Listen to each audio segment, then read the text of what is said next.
ধরুন। রুমাল রুমাল দিন। ছাপ বাবা, এত সংকোচ বোধ করছেন কেন? যেই সময় সংকোচ বোধ করার কথা ছিল তখন তো আপনি চন্দন রায়চৌধুরীর হেল্প করে দিব্যি ড্যাং ড্যাং করে চলে গেলেন। এখন হাত কাঁপছে কেন আপনার? হ্যাঁ ম্যাডাম, আমি তো আপনাকে বলেছি আমার বউ বাচ্চার ক্ষতি। করুন তো আপনি একবার আমাকে তো এসে বলতে পারতেন যে ওরা আপনার মেয়ে বাচ্চার ক্ষতি করতে চেয়েছে।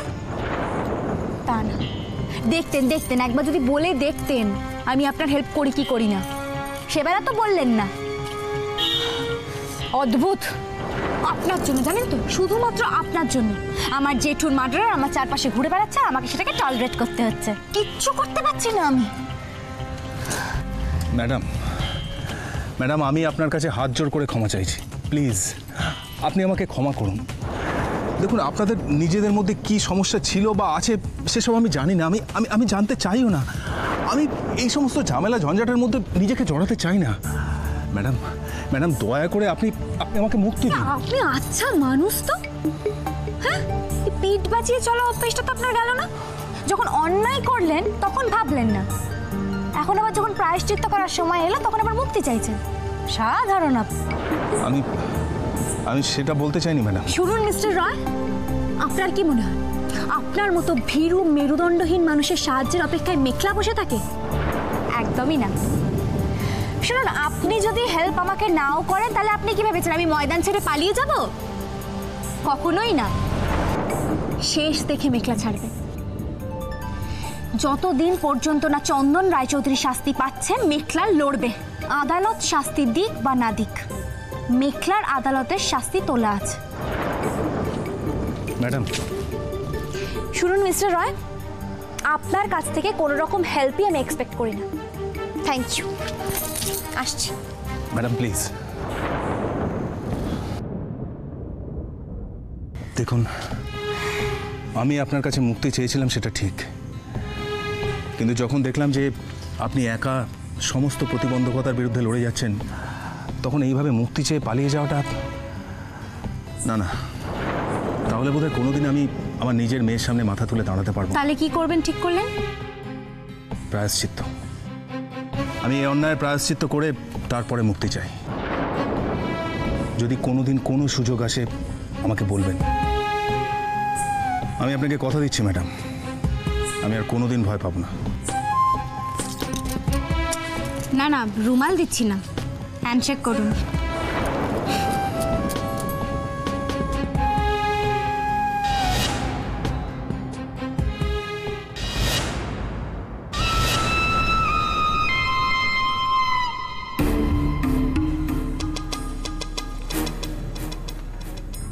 আরে মেয়ের কি আর 4টে বাজবে না?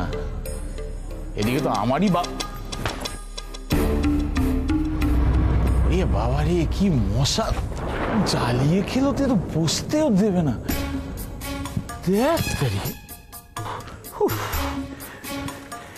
মেঘলাকে সাহায্য করতে গিয়ে তো আমি হেনস্থা হয়ে গেলাম। এই মশার জালে আবার ডেঙ্গু হয়ে আমি না পঙ্গু হয়ে বিছানায় পড়ে থাকি। কিন্তু মেয়েটা গেল কোথায়? ও তো 4টেই বলেছিল, নাকি আমি ভুল শুনেছিলাম? কোনটা? ওই সামনের পার্টটায় চলে এসো, 4টে নাগাদ আসলেই হবে। মিস্টার রয়ের সঙ্গে একবার দেখা করতে হবে। তার আগে ঘর থেকে ফাইলটা নিয়ে জেম্মাকে দিয়ে দিতে পারলেই ব্যাস। ঠিকই তো। বাবা দোয়াত্তর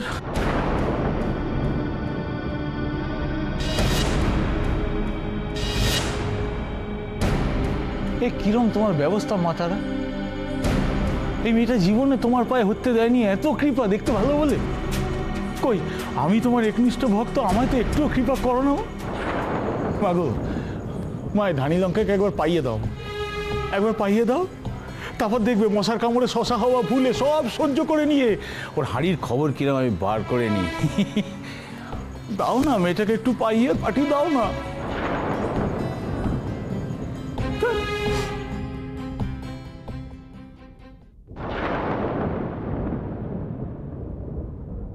ও কাকিমণি, শোনো না, মেঘলা কোথায় তুমি জানো গো? কোথাও নেই, দেখ অন্য কারোর ঘরে হয়তো আছে। না কাকিমণি, অন্য কারো ঘরেও নেই। মেঘলাটা যে হুটহাট করে কোথায় বেরিয়ে যায় না, কাউকে তো একটা বলেও যেতে পারতো। এই মিঠু, মিঠু তুমি জানো গো মেঘলা কোথায়? আরে বৌদি কেন বলো তা তো চিন্তা করছো? দেখো গিয়ে হয়তো অনির সাথে মুভি টুভি দেখতে গেছে। মুভি? না না, মুভি গেলে মেঘলা নিশ্চয়ই আমাকে বলে যেত। ও আয়ুষী, শোন না মা, একটা ফোন করে দেখ না, তাহলেই তো সব জানতে পেরে যাবি। ঠিক বলেছো কাকিমণি। না না বৌদি বৌদি বৌদি, ওই ভুলটা করো না। ভুল? ভুল মানে? ও বৌদি তুমি কি গো, তুমি না বড় মামি আর ছোট মামির সাথে থাকতে থাকতে একদম ওল্ডি হয়ে গেছো। আরে বাবা, মেঘলা যখন বলে যায়নি তখন ব্যাপারটা বোঝো। আজকে অনি আর মেঘলার একটু ইয়ে করতে, তুমি বুঝতে পারছো না, সবার নজর এড়িয়ে আজকে ওদের একটু সময় কাটানোর ইচ্ছে হয়েছে। আর তার মাঝখানে তুমি ফোন করছো ওদেরকে ব্যাগরা দেওয়ার জন্য। আরে বাবা, ফোনটা রাখো আর নিশ্চিন্তে থাকো, বুঝলে তো? কিন্তু মিঠু, আমার মন তো সেটা বলছে না। আমার মন কেন চায় শুধু চা চা করছে, তাই না ঐশী দিদি? আমি ঠিক টের পেয়ে গেছিলাম। তো তোমাদের সকলের জন্য এই টি আর হট পকোড়া নিয়ে এলাম। নাও খাও হট পকোড়া। কি গো, হ্যাঁ সারাক্ষণ শুধু ভেবে যায়। মেঠো দিদি। আরে গঙ্গাদি, তুমি একদম ঠিক কথা বলেছ। এতক্ষণ ধরে বৌদি খালি বলছিল মেঘলা কোথায়, মেঘলা কোথায়, মেঘলা কোথায়। আরে বাবাই হট পকোড়াস খাও আর চিন্তা ভুলে যাও। তোমার টকিং আমি শুনেছি গো মেঠো দিদি। নাও তুমি ধরো। না রে, রাগ, এখন ভাল লাগছে না। বুঝলে মেঠো দিদি, তুমি ঠিক বলেছো। এরা না এমনি এমনি ভাবে। আমি জানি মিকি দিদি আজকে নিশ্চয়ই ওই অনিতার সাথে বেরিয়েছে। বেরোনোর সময় যা মাঞ্জা দিয়ে বেরিয়েছিল না, উফ। ও আয়ুষী দিদি, এই নাও না গো, কত কষ্ট করে বানালাম। তুমি দেখেছো গঙ্গাদি? না দেখে আর বলছি কি। আরে মিকি দিদি আজকে সেজে গুজে একদম টিপ টপ হয়ে বেরিয়ে গেল। তোমরা কেউ তো চাটা খেলে না। সেজে গুজে টিপটপ হয়ে বেরিয়ে গেল? সত্যি কি অনির সঙ্গে কোথাও গেছে নাকি? না না, যে যাই বলুক না কেন, আমি একবার ফোনটা করেই দেখি। হ্যাঁ জেম্মা, তুমি এসে গেছো তো? হ্যাঁ, কোথায় তুই? আমি তো অনেকক্ষণ এখানে ওয়েট করছি।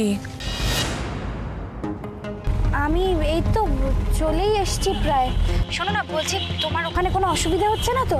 না না, অসুবিধে সেরকম কিছু না, তবে জায়গাটা শুনশান। কেন কথাটা বললি? কেন এই প্রশ্নটা করলি এখন? সে আমি তোমায় পরে সব বলবো, আগে আমি এখন যেগুলো বলছি সেগুলো একটু মন দিয়ে শোনো। হ্যাঁ, কি হয়েছে বল।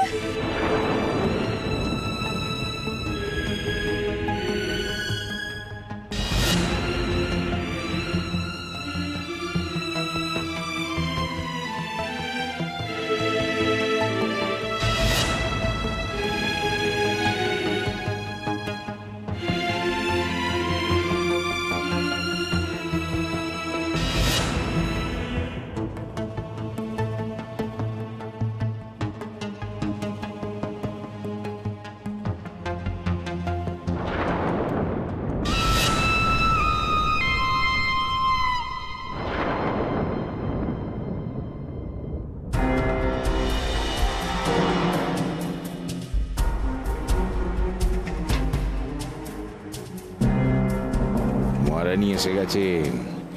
ফোনে ফোনে নিশ্চয়ই ধানি লঙ্কার সাথেই কথা হলো।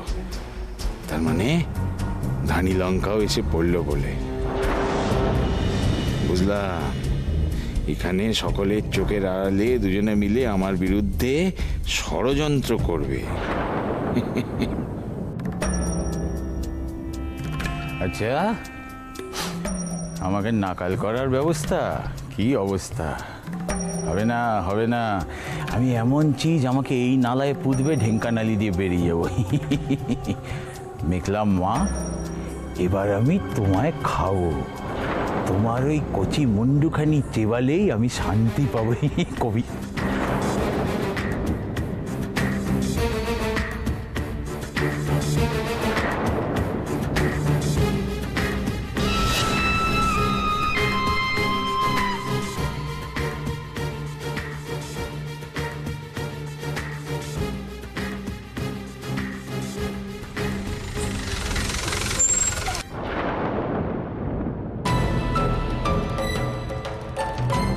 চুকিয়ে দাও মা, যার যার পাওনা গন্ডা আছে তোমার কাছে সমস্তটা চুকিয়ে দাও। আর সুযোগ পাও কি না পাও, আমি যে আজই তোমার একটা পাকাপাকি বন্দোবস্ত করব, দেখলাম মা।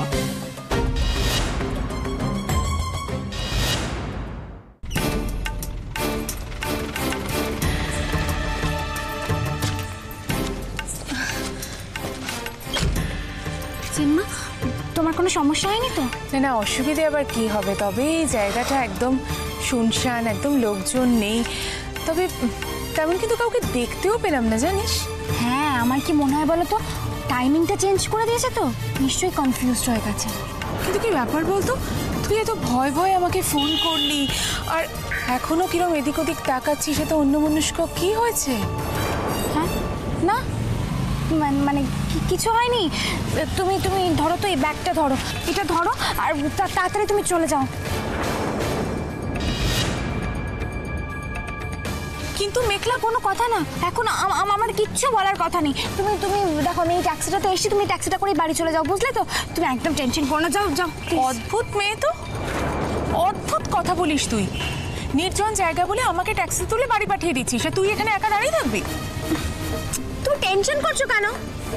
টেনশন লেনে কা নেই, টেনশন হামেশা দেনে কা। সব কথাই শুধু মজারই আর কি, না? মুখে বললেই হলো যে টেনশন করবো না। তো যদি কোনো ক্ষতি হয়ে যায় তখন? ক্ষতি কে করবে? মেঘলা ভগবান ছাড়া কাউকে ভয় পায় না। তুমি একদম টেনশন করো না, কেউ আমার ক্ষতি টতি করতে পারবে না, ঠিক আছে? তুমি চিন্তাই করো না, তুমি আরামে বাড়ি যাও। যাও যাও যাও যাও জেম্মা, জায়গা কি দেখছো?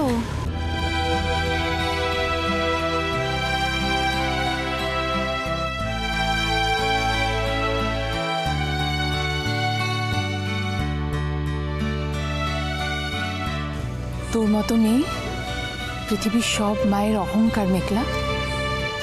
আজকে আমি আমার চোখের সামনে কোন মেঘলাকে দাঁড়িয়ে থাকতে দেখছি তুই জানিস? এত সাহসী, এত রেসপন্সিবল মেয়েকে দেখলে আমার গর্ব হবে না?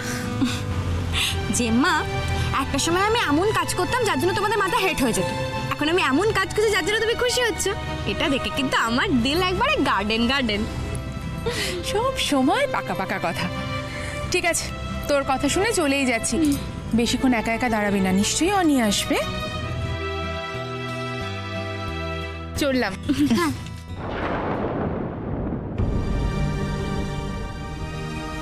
সাবধানে যাবে। তাড়াতাড়ি বাড়ি চলে যাবি। চল।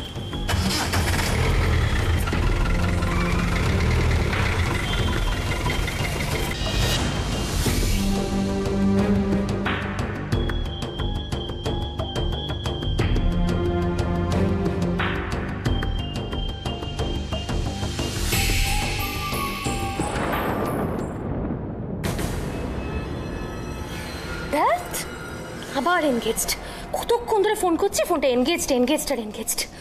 আচ্ছা, মানুষ তো আমার কল ওয়েটিংটা দেখে কল ব্যাক পর্যন্ত করে, ও তো সেটাও করছে না, ও তো আমার নাম্বারটাও দেখতে পাচ্ছে। ও আয়ুষি, শোন না, মেঘলাকে ফোন করে পাচ্ছিস না তো? অনেকে একটা ফোন করে দেখ না। আরে বাবা, দুজনে যদি একসাথে থাকে, কেউ না কেউ তো ফোনটা ধরবে। ঠিক বলেছো কাকিমণি, আমি বরং এবার অনেকে ফোন করে দেখি। কি যে বলো না ছোট মামি, মেঘলা ফোন ধরছে না আর অনি ধরবে। ও মা, ওই তো অনি এসে গেছে। আমাকে ফোন করা নিয়ে কথা হচ্ছে বুঝি? কি তুই এখন? তোরা তোরা এর মধ্যে ফিরে এলি? তোরা মানে?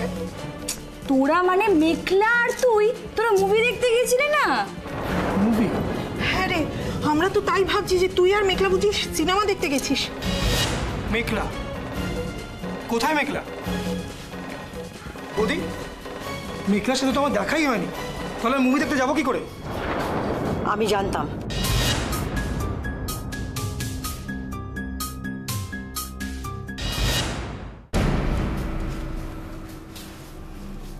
ও মেয়ে যখন ভর সন্ধেবেলা সেজে গুজে বাড়ির বাইরে গেল, তখনই বুঝেছি কিছু একটা না বাঁধিয়ে ও ছাড়বে না। মা, তার মানে মেঘলা যখন বেরোচ্ছিল তখন আপনার সঙ্গে দেখা হয়েছিল? কিছু বলে গেছে আপনাকে মেঘলা? তোমার বোনকে তো তুমি আমার চেয়ে ভালো চেনো, তাই না? তুমি জানো না ও কারুকে কোনো কৈফিয়ত দেয় না, কিছু বলতে গেলেই যত চ্যাটিং চ্যাটিং কথা, গা জ্বলে যায় একবার। কিন্তু মা, বলছিলাম মেঘলার সাথে তোমার নিশ্চয়ই কথা হয়েছে, তুমি সেই কথাটাই আমায় বলো, যদি কোনো ক্লু পাই।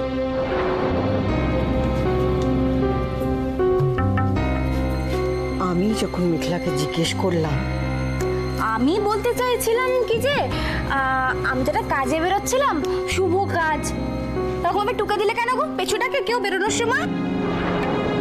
আমি তো কাজে যাচ্ছি আর তোমার আশীর্বাদ আমার ভীষণ প্রয়োজন। হাতটা দাও আর বলো, মা যুদ্ধ জয় করে ফেরো, জয়ের পতাকা পথ করে ওড়াতে ওড়াতে ফেরো।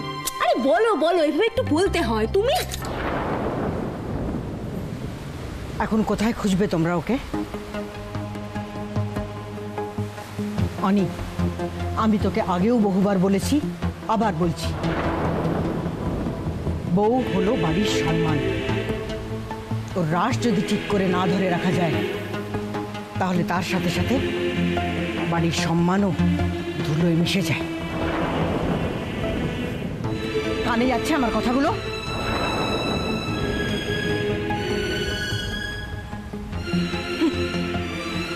কিছুই কানে ঢোকে না। আমি বলে দিলাম, কোত্থেকে যে ওই মেয়ে অনেক কপালে জুটেছে কে জানে। কাজ হয়ে গেলেই আমি এখান থেকে চলে যাব। কষ্ট সহ্য করে পড়ে থাকার মেয়ে মেঘলা না। তবে কি মেঘলা আমার কথাতেই আঘাত পেল? বাড়ির কাউকে কিছু না জানিয়ে, এমনকি আমাকেও কিছু না জানিয়ে কোথায় যেতে পারে ও? তাহলে কি মেঘলা আমাদের কাউকে কিছু না বলে বাড়ি থেকে চলে গেল? না না না, এটা হতে পারে না। কিন্তু যদি কিছু নাই হয়ে থাকবে, ও ফোন ধরছে না কেন? অনি প্লিজ কিছু একটা করো। দেখো তুমি যেভাবেই হোক মেঘলার সাথে কন্ট্যাক্ট করার চেষ্টা করো প্লিজ।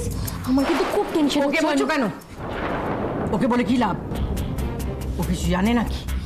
কিন্তু মা, মেঘলা যদি কোনো বিপদ হয়ে থাকে তাহলে হয়নি তো, যখন হবে তখন দেখা যাবে। মা, চাচাচ্ছিস কেন আমার উপর? তোর বউ ভর সন্ধেবেলা সেজে গুজে বাড়ির কারুককে কিছু না বলে বাড়ির বাইরে চলে গেল। খবর নিয়ে দেখ, তোকে না জানিয়ে অন্য কারোর সঙ্গে দেখা করছে কিনা।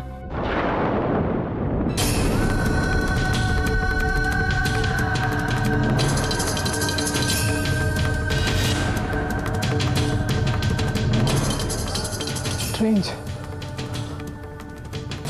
মেঘলা কার সঙ্গে দেখা করতে যেতে পারে?